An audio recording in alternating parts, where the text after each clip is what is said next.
On today's episode, the fourth flight of the SpaceX Starship is in the books, and we have just learned more about this bleeding-edge rocket than ever before. We know how it flies, we know how it lands, and we know what comes next. First off, we have some really important information that was discussed in the pre-flight show that deserves mentioning. Star Factory progress. SpaceX confirms that Starship hardware is already built for the next several flights and that the new Star Factory production line will be up and running this summer. That unlocks several thousand more square feet of floor space and will increase the production rate significantly. They're still targeting that volume of one ship stage per day, and it was alluded to that Star Factory production will begin with Starship V2, so that upgrade is coming soon. Propellant Farm 2.0. SpaceX has spent the last few months since Flight 3 working on their orbital tank farm. They're upgrading from the big vertical tanks to lower horizontal tanks. Not only are these much less likely to be dented and mangled from the energy of a Starship launch, the new tank farm is also allowing for a much faster propellant loading phase, which is critical with a fully cryogenic rocket, because the longer it takes to fill, the more propellant you lose to boil off, and the more difficult it becomes to maintain ideal temperatures throughout the system. SpaceX is aiming for a Starship load time of just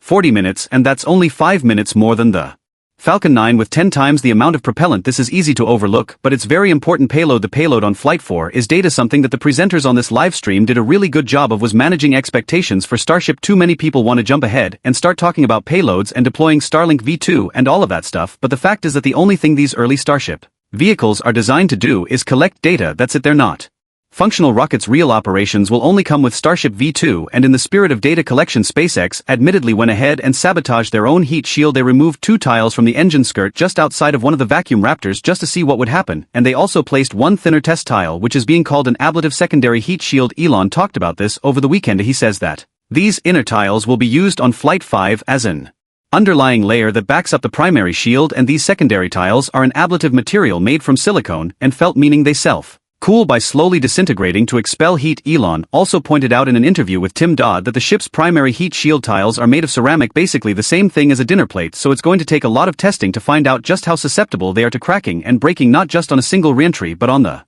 second, the third, the fourth, adding that second layer is an insurance policy to preserve the ship until these answers are fully known. Later on during a video game live stream, Elon also said that the primary heat shield tiles for the Flight 5 ship are already being replaced with a new design that is twice as strong as the ones used on Flight 4. Okay, moving on. Liftoff. Everything looks good. We did lose one Raptor a couple of seconds into engine ignition. It appears to have fired up and then very quickly flamed out, which is exactly what the ship's computer is supposed to do. If an engine isn't running at spec, then it gets shut down, and even looking at the very high-res super slow motion footage posted by Cosmic Perspective, I can't see anything blow up or any excessive fire in the engine bay. And just roughly comparing Flight 4 with Flight 3, shout out to Farzad for making this up video showing them all together, we can see that Flight 4 is accelerating at pretty much the same rate as Flight number 3, it's just a hair slower. It's also worth noting here that Flight 2 was moving significantly faster than Flight 3, which is probably SpaceX wanting to stress test their flame diverter with more liftoff thrust stage separation. I love the extra camera view that we got here because it shows just how much of a role the grid fins play in initiating the booster flip maneuver. As far as I can tell, SpaceX is using just the energy from the upper stage engines to push the booster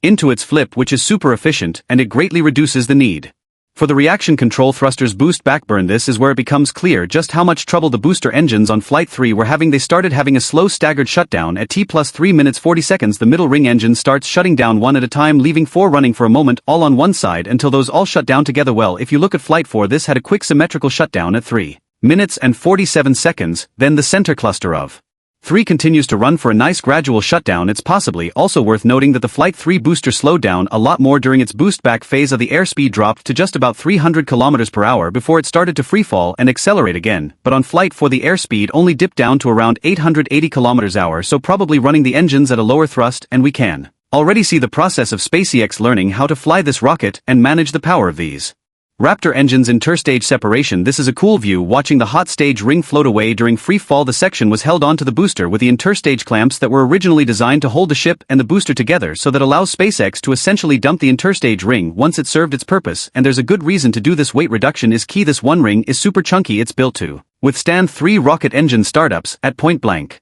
range. I've heard that it weighs around 10 tons alone, so that helps with a landing burn for sure, but the real difference maker here would be the weight distribution. Super heavy, was not built to fly with this gigantic steel hat on top, and it totally throws off the vehicle's center of gravity. It also puts weight behind the steering mechanisms, which can't be good, so they let it go. We get this cool view of the booster's top dome with all of the plumbing and the actuators. I'm guessing those pipes Coming into the top are for reintroducing the boiled-off propellant gas into the tank for the autogenous pressurization, and then our inner ring makes a second guest appearance, or it could be a UFO. I wouldn't want to rule anything out. Okay, landing burn. As the clouds come up we can see the grid fin working hard to keep the booster stable. You can see the point where the wind starts to influence the flight path, and the grid fins definitely have much more effect here than they did on flight number 3. The booster straightens out as it hits the cloud layer at around 1,200 km per hour. Going through this frame by frame, just because I can. How we get a landing burn startup that begins with a center 3 engines, then one middle ring engine comes online, which is a little bit weird. It was potentially supposed to be paired with a failed engine, then 3 more come up, then 2, and then 3, and with one middle ring Raptor left blank. SpaceX was able to provide 2 additional camera angles.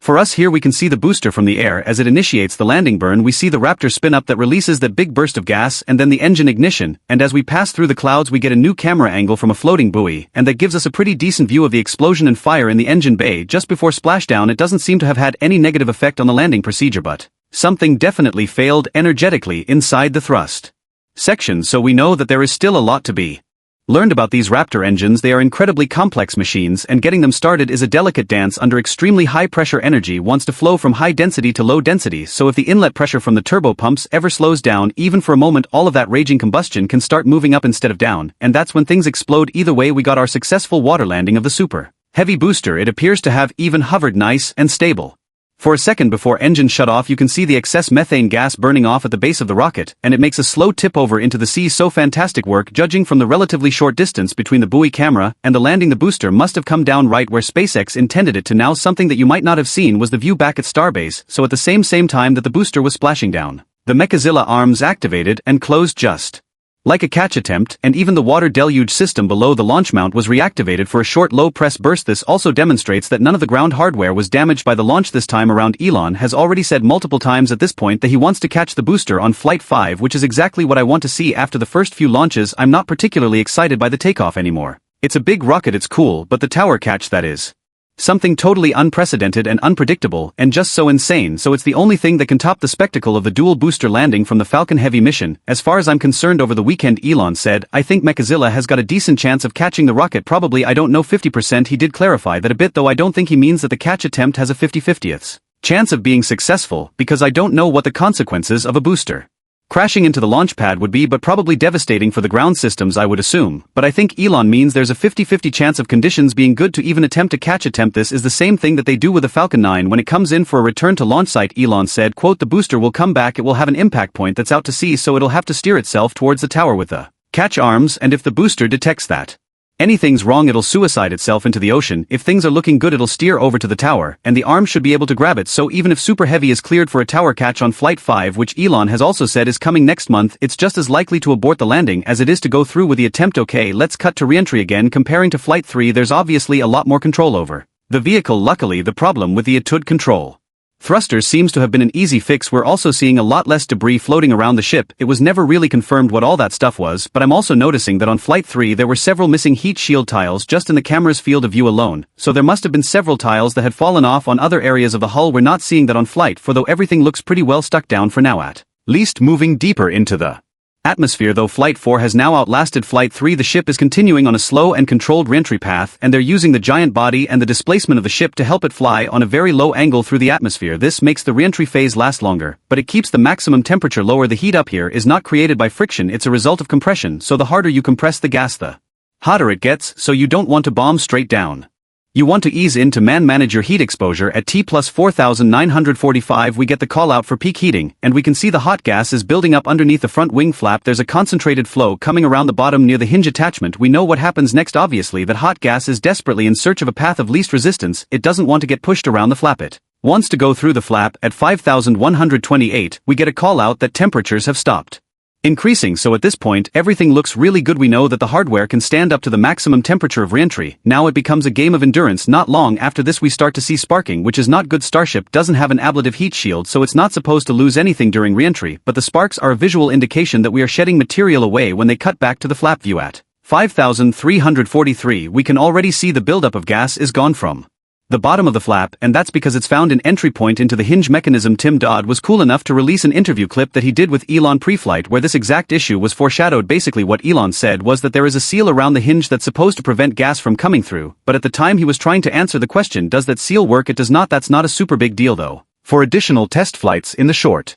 term, SpaceX can work on a new and improved sealing method they can iterate, but in the longer term, Elon says that the redesigned ship will move the flaps onto the leeward side or towards the back away from the belly of the ship. He thinks that this will improve the reliability and also make the vehicle easier to build. We've also got this rendering of Starship V2 from a couple months ago. Who knows how accurate this is, but we definitely see a change in the forward flap design that looks a lot more pointed, more like a wing, and less like a flap. So with all of that said, it's doubtful that SpaceX engineers were surprised by the damage to the flap. They seem to have already anticipated this problem and made a solution for it. Elon also posted on X that the front left flap also got very hot but was less damaged than the one that we saw, and he says that the rear flap seemed to be okay based on their control authority, but probably lost some heat shield tiles. So as the atmosphere gets thicker, the most extreme heat has dissipated, but the ambient pressure is now starting to build, so now we tending with heat and physical force at the same time. This is where things start to come apart at the seams. Coming into minute 56, we see a lot of sparks coming off the body of the Starship. Those are little flakes of material being melted away. When they cut back to the front flap view at 57:16, we can see where a lot of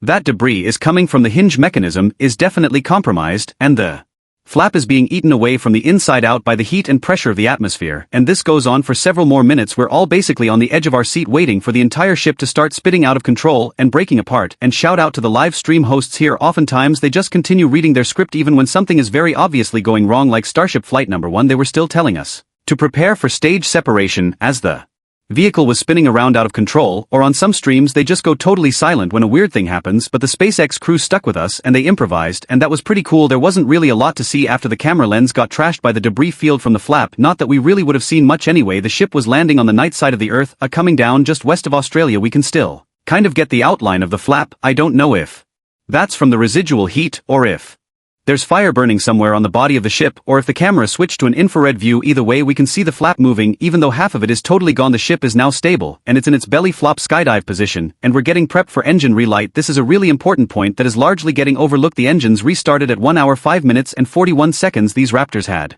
been fully shut down, coasting through the vacuum of space for an hour. Then they went through thousands of degrees of re-entry heat, and then they successfully rear. That's a big deal. Raptors maybe can't tanker us at times, but they are very robust engines, and the final test is going to be the relight in a vacuum. If that works, then SpaceX has really made the perfect engine here. As for the landing, the telemetry shows the ship pointed vertical. We can see a sustained bright light on the flap. There doesn't appear to be much relative movement, and then the light fades away and the nose dips into the water. We get a few more flashes. That's probably the excess methane gas igniting, just like it did under the booster. In an interview with Ellie in Space after the flight, Elon said that the actual land point of the ship was about 6 kilometers away from the intended target zone. So do we call that a success? I definitely call it like 99% successful in all regards. The entire ship came back to Earth in a recoverable state. There's a big difference, obviously, between recoverable and reusable. Both the ship and the booster were badly damaged when they splashed down, but they were functional now. There's still a long way to go. SpaceX will need to keep doing this kind of flake profile until they manage to recover a ship and booster in pristine condition. They also need to attempt that Raptor relight test in space, and then if that works, they'll move to a higher altitude that requires a deorbit burn to re-enter. That